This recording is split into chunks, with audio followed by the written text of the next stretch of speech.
was a difficult year for dividend investors. The MSCI All Country High Dividend Yield Index posted a return of 2%, which compares to the market return of 16%, so very significant underperformance. Now, in the Fidelity Global Dividend Fund, we managed to avoid much of the damage in the dividend universe, but we also missed out on much of the performance in growth and large cap tech. So we ended up roughly in the middle of those two benchmarks. For much of 2020, the market was led higher by a narrow group of very large technology-based businesses, with the biggest 7 companies alone contributing about 1/3 of the overall market return for the year as a whole. Most of these companies do not pay dividends, and for the ones that do pay, yields are very low and valuations very high.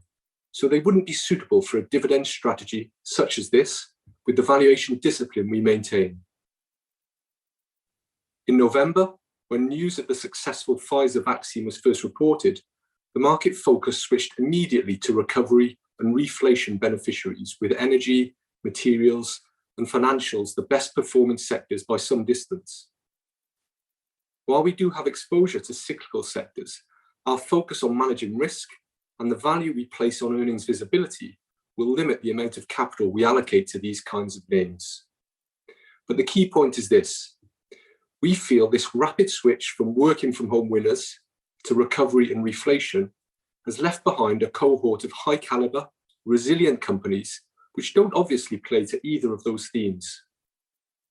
We think this is providing a great opportunity to build a portfolio of high quality companies with a good total return outlook without really needing to take a strong view on how quickly the economy will get back to somewhere near its output potential.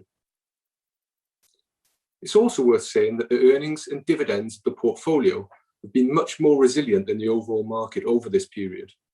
In fact, on dividends, we were able to maintain or even increase distributions across all fund share classes against the backdrop which saw market level dividends fall by some 15%.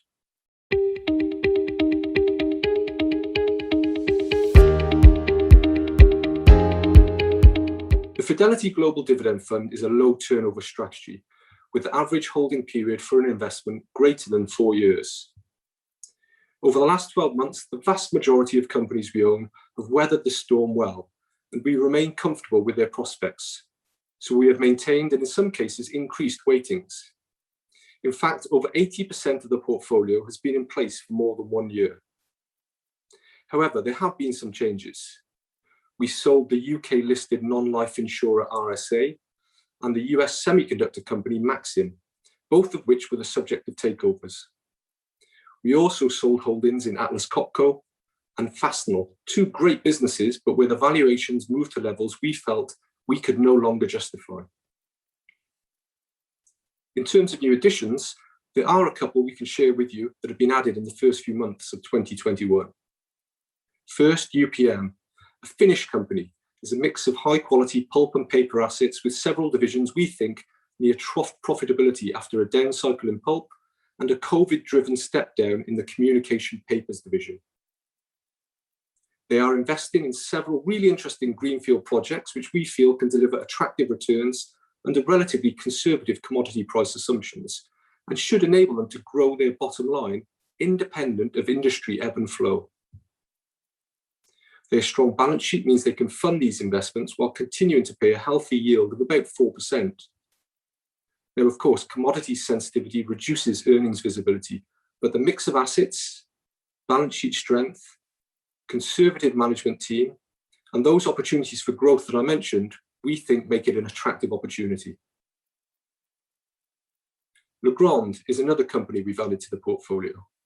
It's based in France, but it's very much a global specialist in electrical building infrastructure, mainly low voltage applications in residential and industrial buildings. Now, they stand to benefit from any recovery in non-residential end markets, but they also supplement organic growth with bolt-on M&A to get them to 5% plus top-line growth across the market cycle. Again, excellent cash conversion, a prudent balance sheet, a highly regarded management team, another stock which ticks all the boxes for us.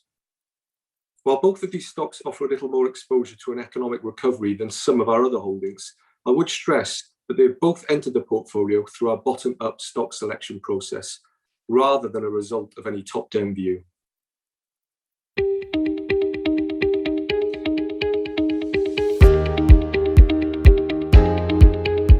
ESG is an integral part of the fundamental analysis we conduct and critically important when it comes to risk management. We are long-term investors and we want to invest in companies whose time horizon matches our own, which means we look for a capital allocation policy which balances the need to reinvest in the business with the return of capital to shareholders through dividends and buybacks. Resilience and reliability are also attributes that we seek in a company, and those attributes tend to go hand in hand with a strong corporate culture of risk management. This, of course, extends to a company's attitude to the environmental and social impact of their business operations. If companies don't manage these appropriately, they open themselves up to risks such as litigation, erosion of brand value, or potentially stranded assets. These are all meaningful risks that can impact shareholder value and dividend potential over time. So if we want to identify sustainable dividend streams, we need to invest in sustainable companies. As a result of this approach, the portfolio has consistently shown high weightings to stocks considered ESG leaders. We currently have over 90% of the fund in stocks rated higher than BBB by MSCI or C by Fidelity, and I fully expect this high weighting to persist over time.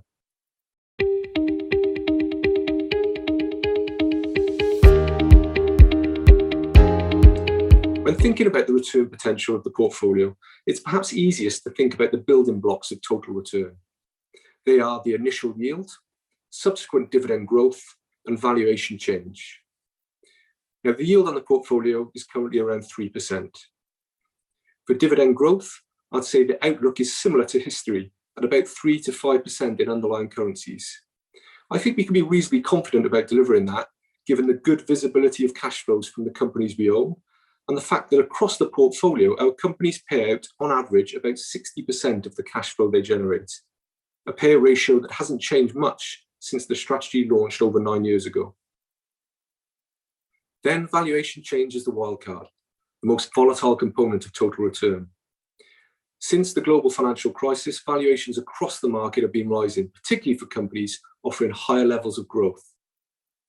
This expansion in valuations has been a significant tailwind for equity returns, but I don't think it's prudent to expect this tailwind to persist, and there is a danger that valuations compress back towards historic norms, particularly if real interest rates or inflation rate expectations continue to rise. But on valuation, it's worth saying that the portfolio sits at a big discount to the broader market. Based on historic earnings numbers, we're talking about a PE multiple of about 22 times for the portfolio, which compares to about 33 times for the market. Even on forward-looking multiples, so reflecting the earnings rebound that analysts expect over the next 12 months, the market multiple is still over 25, whereas this portfolio is below 19. So we're talking about a good 25% valuation discount on that basis. And that valuation discount is even greater if you use dividend yield as your yardstick.